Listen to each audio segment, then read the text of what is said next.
I just read a story that talks about an amazing change. XRP's value reached an amazing $1,427 a big step forward that could be caused by 30% of global banks adopting it. At first look, 30% might not seem like much, but it's a big chunk of the banking industry. Ripple is said to be working with almost a third of the world's banks, which is very interesting. We have all the proof you need in this section, but the question is whether these banks are using Ripple to its fullest extent.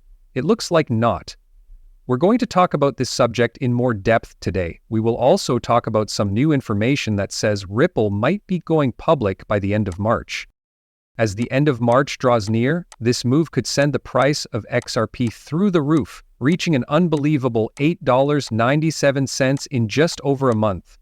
Hi, welcome back to the place where you can find everything about XRP. Before we get into the meat of today's post, let's quickly catch up.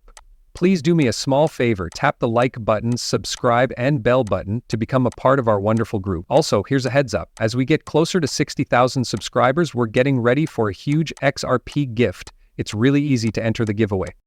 Just do these 3 easy things. So make sure you're ready and tuned in. To make sure you get into the giveaway, don't forget to leave a code for made through foreign bank accounts are held by SBI. In the big picture, this means that SBI could be a big 4% of the 30% global banking sector, and it might use Ripple's technology. Yes, but that's only the beginning. Ripple has also made a big agreement in Brazil, where it is working with the Brazilian central bank to offer its on-demand liquidity services.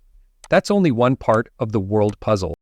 If you watched my last video, you'll remember that we talked about the BRICS countries and how each one, like China, Brazil, South Africa, Russia, and India, has direct connections with Ripple for on-demand liquidity and central bank digital currencies, or CBDCs. Comparing the world's GDP to that of just the BRICS countries shows that they make up about 29% of the world's economic output. This leads us to an interesting option. If all 5 of the BRICS countries decide to work with Ripple together, the effects could be huge. I talked a lot about this in a past video where I talked about how possible it is to add CBDCs to the XRP ledger and what steps are already being taken. It's impossible to stress how important the XRP ledger is in this situation.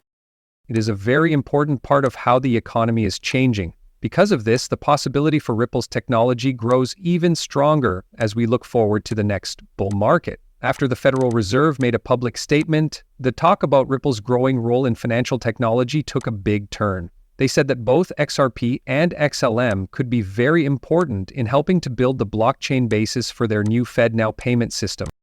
The Federal Reserve pointed out that working with Metal blockchain was a key step toward making the switch from fiat to stablecoins smooth.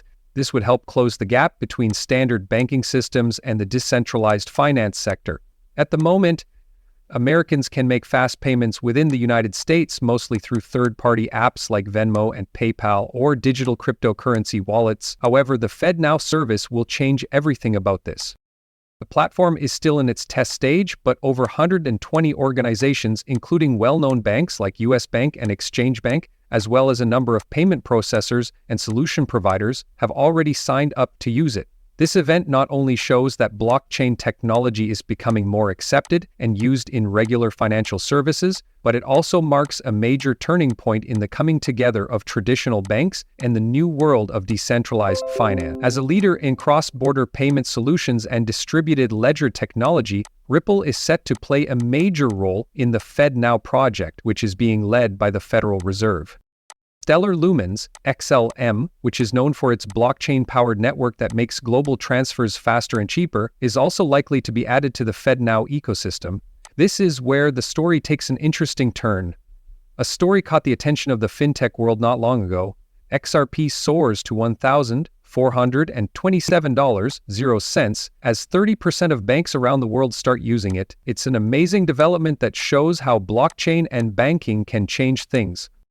The story says that 30% of the world's banks are now using XRP for cross-border payments, which is what caused its amazing rise in value to $1,427.00. This amount of adoption shows that a huge number of people want XRP, which has sent its price to all-time highs. With the market capitalization going through the roof, XRP's rise is not only a win for Ripple, but also a possible moneymaker for buyers. The story gets more interesting when it's revealed that XRP's market share is almost 30%. This suggests that it will be used even more widely in the global finance.